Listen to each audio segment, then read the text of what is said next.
మన ప్రభువును రక్షకుడైనటువంటి యేసుక్రీస్తు పరిశుద్ధ నామంలో కూడి వచ్చిన నా ప్రియులందరికీ నా హృదయపూర్వక వందనాలు తెలియజేస్తానండి. మరొక దినంకి వచ్చాం. 10వ తారీఖు 9వ మాసం 2025 బట్టి దేవుని స్తుతిస్తున్నాను. అయితే నాకు ఇచ్చిన తలంపు ఈరోజు రక్షణ వాగ్దానం. రమపత్రిక 10వ అధ్యాయం 9వ వచనం ఇలా మాట్లాడుతుంది. యేసు ప్రభువు అని నీ నోటితో ఒప్పుకొని దేవుడు ఆయనను మృతుల్లో నుండి లేపానని నీ హృదయమందు విశ్వసించిన రక్షించబడతావు అని చెప్పి రాశాడు. అంతే.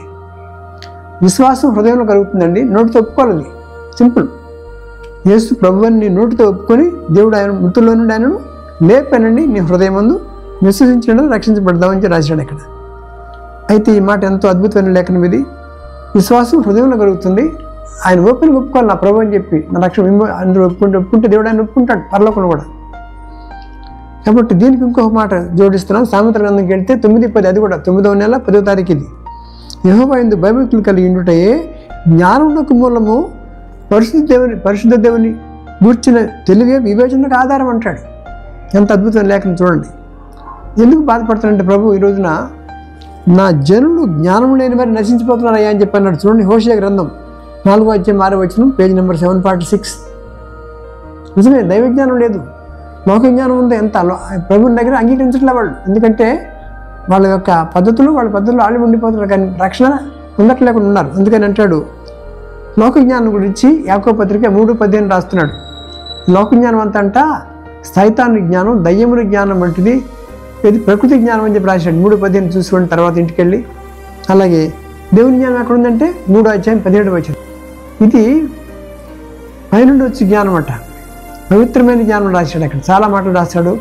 మనకి వివేచనిస్తుంది, తెలివినిస్తుంది, ఆత్మ నడిపింపిస్తుందని చెప్పేసి 3:17లో చక్కని మాట రాశాడు. కనుక మాకు ఏ జ్ఞానం కావాలని? పరలోక జ్ఞానం రావాలా. అది వస్తేనే మనం రక్షణలోకి వస్తాం. కనుక రక్షించబడితే మనకి తెగులు లేదు. ఇప్పుడు క్రీస్తునందున్న వారికి ఏ శిక్ష ఇది లేదని చెప్పి రాశాడు. కాబట్టి ప్రభులోకి రండి, అని ఆహ్వానించండి. నా యందు మీరుండి మీ యందు నా మాటను నిలిచినట్లయితే మీకు ఏది ఇష్టం అడగమని చెప్పి యోహాను సువార్త 15:7 మాట్లాడుతుంది. కనుక ఆయనలో మనం ఉండాలా, మనలో ఆయన వాక్యం నిలిచి ఉండాలండి. అప్పుడే మనం దేవుని బిడ్డలుగా కొనసాగుతాం. అటు కృప ప్రభు మన దయచేయను గాక. చిన్న ప్రార్థన చేసుకుందాం. ప్రేమ కలుగుతండి, గొప్ప దేవుని మీ పాదానికి స్తోత్రాలు నాయన. ఇది నువ్వు 10వ తారీఖు 9వ మాసం 20 బట్టి స్తోత్రం తెలుసుకుంటున్నాం. ఈరోజు బతుకుని ఉంటే నీ కృప నాయన. నీ కూడి వచ్చినటువంటి ప్రియుల్ని, మరి కుటుంబాలని, మరి భార్య బిడ్డల్ని, సంఘాలని, మరి యొక్క ఆత్మీయుల రక్షణ అందరం కూడా దీవించాల్సినటువంటి రక్షణ పొందు భాగ్యం దయచేసి. రక్షణ అంటే మాకు చెప్పారు అన్ని దినములు ప్రభావ వాక్యం ధ్యానించుకోవాలి, ప్రభువుని ఒప్పుకోవాలి, ఆహ్వానించాలా, సొంత రక్షణగా ఆహ్వానించే భాగ్యం మాకు దయచేసి అనేకులు రక్షణలు నడిపిస్తూ రమ్మని, మమ్మల్ని, మా కుటుంబాలని, మా పిల్లల్ని, మా సంఘాన్ని దీవించి ఆశీర్వదించమని, ఈ దిన నుంచి నూతన రీతిగా మమ్మల్ని నడిపిస్తున్నామని యేసుక్రీస్తు వారి పరిశుద్ధ నామములో నిన్ను స్తుతించి ప్రార్థించి బహుమతిగా నిన్ను అడిగి వేడుకుంటున్నాం తండ్రి. Amen, amen. Thank you very much. God bless you.